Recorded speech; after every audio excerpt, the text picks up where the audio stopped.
So when we talk about hybridized vehicles, we're typically talking about battery electric and gasoline. But sometimes hybridizing could mean a combination of categories.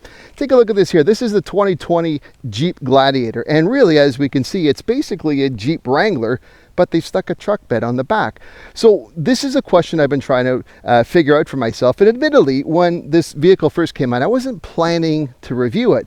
But I've had a lot of subscribers, a lot of friends, commenters saying, when are you going to get into this Gladiator? So I booked it. And the question I really have to ask myself this week with this 2020 Jeep Gladiator, is it a new truck with a Jeep badging, or is it actually a Jeep with a bit of extended capacity with a truck? Well, that's what we're going to find out this week. And the 2020 Jeep Gladiator is the feature of my latest review.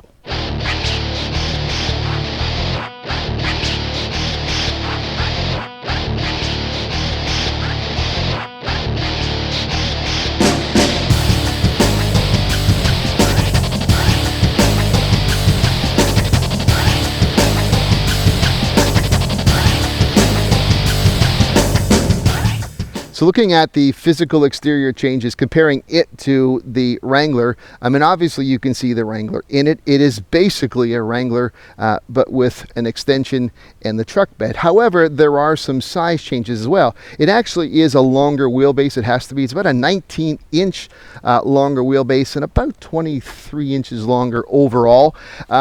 Still a long base to get off-roading though, but it's fully capable. This box here, it's a 5-foot box.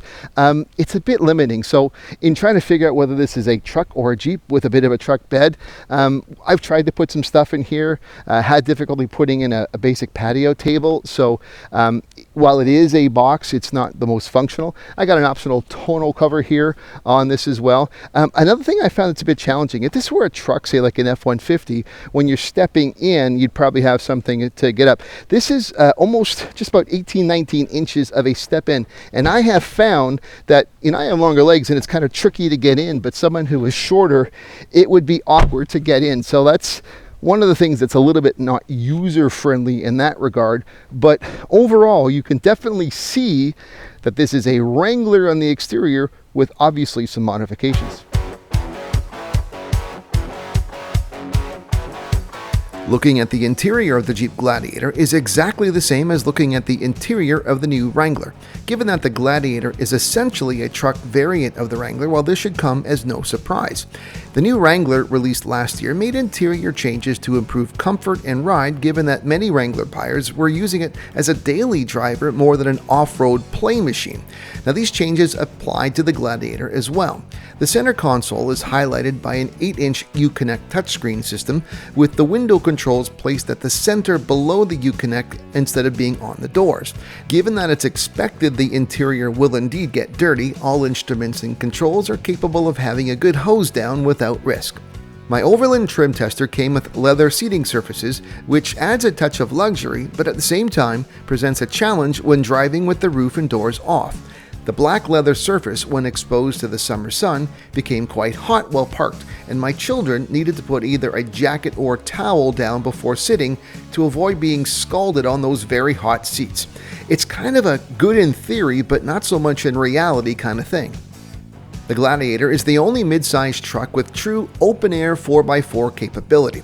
Now, similar to the Wrangler, the Gladiator has both soft-top and hard-top roof configurations.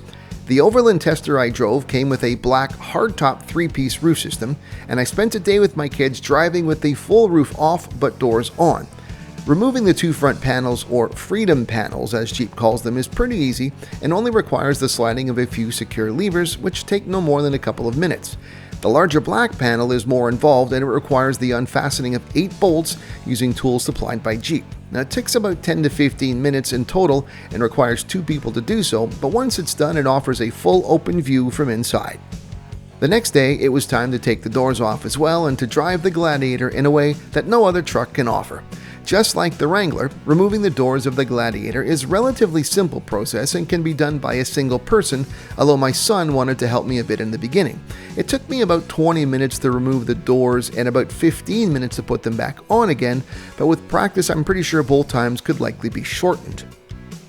Whether it's for pure off-roading or just a fun drive, there really isn't anything like pure open-air driving that Jeeps can provide.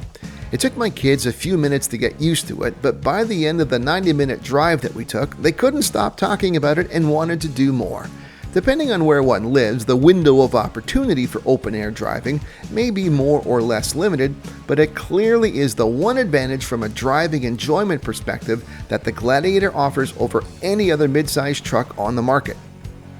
While there aren't any true off-road trails close enough to my home to test out the 4x4 capabilities in the time that I had with it, the Gladiator is nonetheless well equipped for off-roading adventures. Sport and Overland trim levels come equipped with Jeep's Command Track part-time shift-on-the-fly 4x4 system, while Rubicon models use the Rock Track heavy-duty part-time 4x4 system with a 4-to-1 range. Sport and Overland trims offer front and rear heavy-duty shock absorbers, front and rear stabilizer bars, fuel tank and transfer case skid plates, 2 front and 1 rear tow hook, a Class 2 receiver hitch, as well as a 4 and 7 pin wiring harness. Rubicon drivers will enjoy heavy-duty front and rear axles, a larger rear axle ratio, a heavy-duty suspension, and other exterior appearance changes that position it as the ultimate off-road vehicle. Now, given the way that these are designed, this isn't a vehicle built for urban comfort and luxury. The new design has made improvements in this regard, but purists will always point to the rather rugged, unfinished, and noisy on the highway qualities of Wranglers, and now Gladiators are part of that appeal. Initially, all Gladiators are powered by the same 3.6-liter V6 Pentastar engine as found in the Wrangler. Power output is set at 285 horsepower and 260 pound-feet of torque. Maximum towing and payload capacities actually vary depending on trim level. Sport trims offer the most capability with a 7,650 pound towing and 1,600 pound payload capacity. On the Rubicon, those figures are 7,000 pounds for towing and 1,200 pounds for payload, while Overland models can pull 6,000 pounds and carry 1,140 pounds as payload. A 3-liter eco-diesel Gladiator will arrive in 2020, while no plans have been announced yet to offer either the 2-liter 4-cylinder that's now available in the Wrangler, nor the new plug-in electric powertrain that Jeep is introducing in Europe. Fuel economy numbers are impacted by the fact that the larger Gladiator is over 300 pounds heavier than the Wrangler, but are still not bad all considered. Posted combined fuel economy is set at 12.2 liters per 100 kilometers or 19.3 US miles per gallon. But in my week of driving, though, I managed to achieve a combined rating of 10.9 liters per 100 kilometers or 21.6 US miles per gallon over roughly 500 kilometers of driving, and about 60% of it on city streets with stop-and-go traffic. Now, while not everyone likes the auto stop-start feature that the Gladiator is equipped with, I found it helpful in this case, and my fuel economy numbers likely were positively affected by using it regularly. But that all said, I do understand and realize that fuel economy numbers won't be at the top of the priority list for those looking at a vehicle such as this.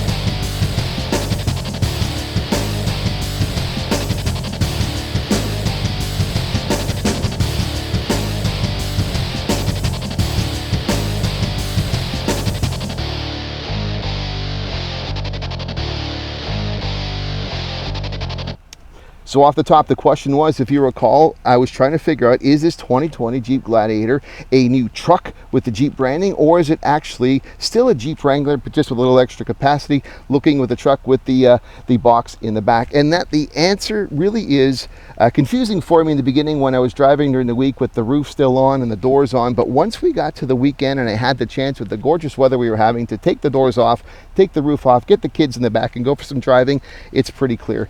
This is a Jeep. Everything in the D.N.A. says this is a Wrangler, just with a different shape and overall length. But I'll tell you something, I've had a lot of fun. This may not be the vehicle I would own myself, but I can totally see how those who enjoy Jeeps would want to consider this, because I really did have a lot of fun driving it, and I enjoy giving this review to you. But that's it for now. I'm going to enjoy the sunshine a little bit more.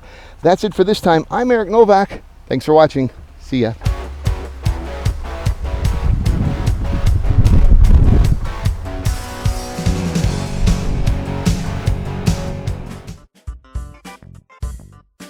There's plenty of ways for you to keep connected with me, so check out some of my social media links, suggested videos, and I'd really love it if you subscribe to my YouTube channel.